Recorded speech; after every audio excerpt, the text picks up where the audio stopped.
He knows exactly what he's doing. This isn't a mistake. This isn't a mistake from the mind. He knows exactly what he's doing.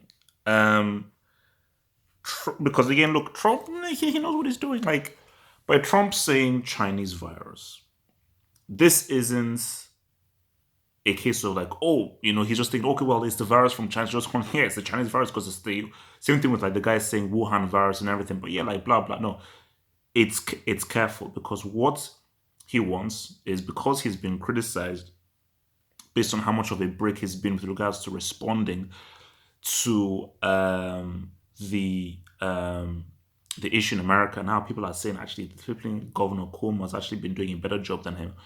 He's like, you know what? Divert it away from me and I divert it towards China. Let's blame China. China, they're the results. So let's call it the Chinese virus. It's because of China and everything. It's so simple. Like I can read this guy like a book. I can read him like a book. And as people were saying,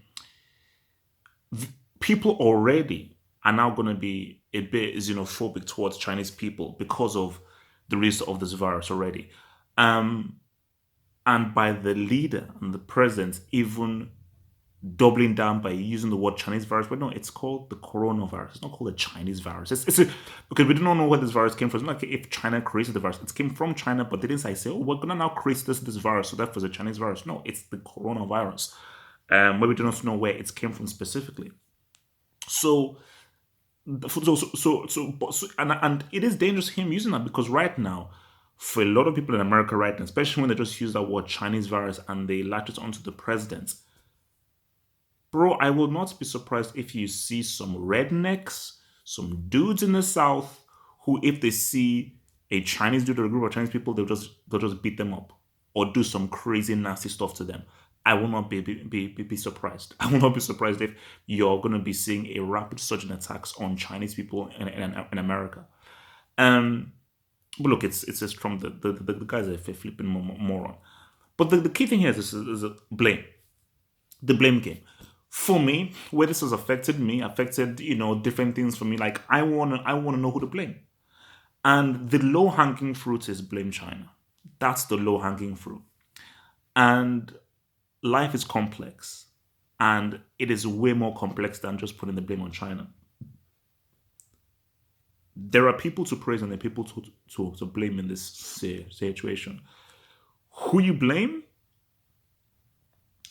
are the no so sorry so yeah, who you blame are the is the Wuhan government, the Wuhan officials. Those are the big villains here.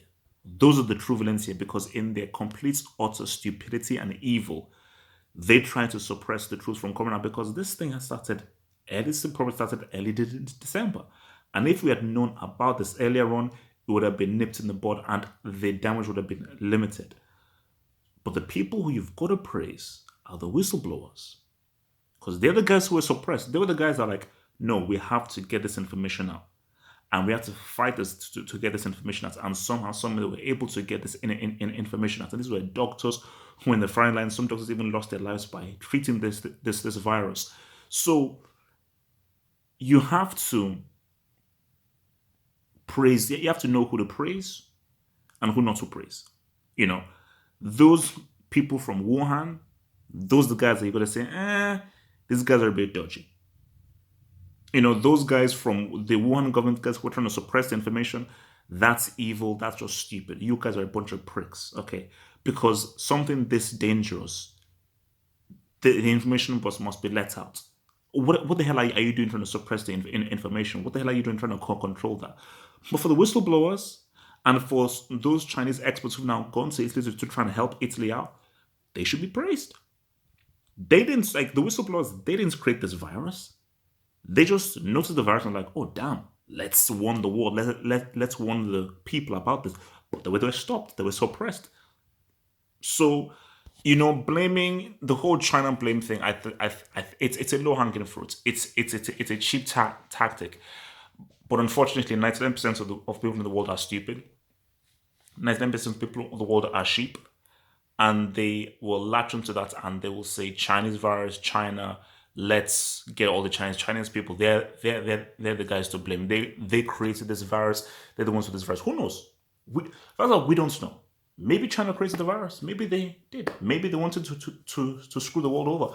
Maybe they created the virus. Maybe they created the way of stopping the virus, and now maybe they're now seen as the saviors. This was their big master plan because people now need them to come and save them because they're the guys who know how to suppress the virus. Who knows?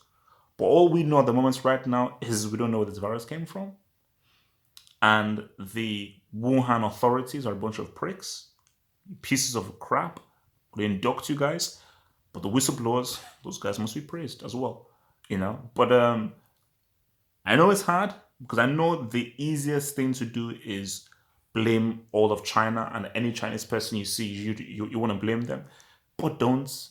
Because I told you, I've had some Chinese people who have been some of the best friends I've known.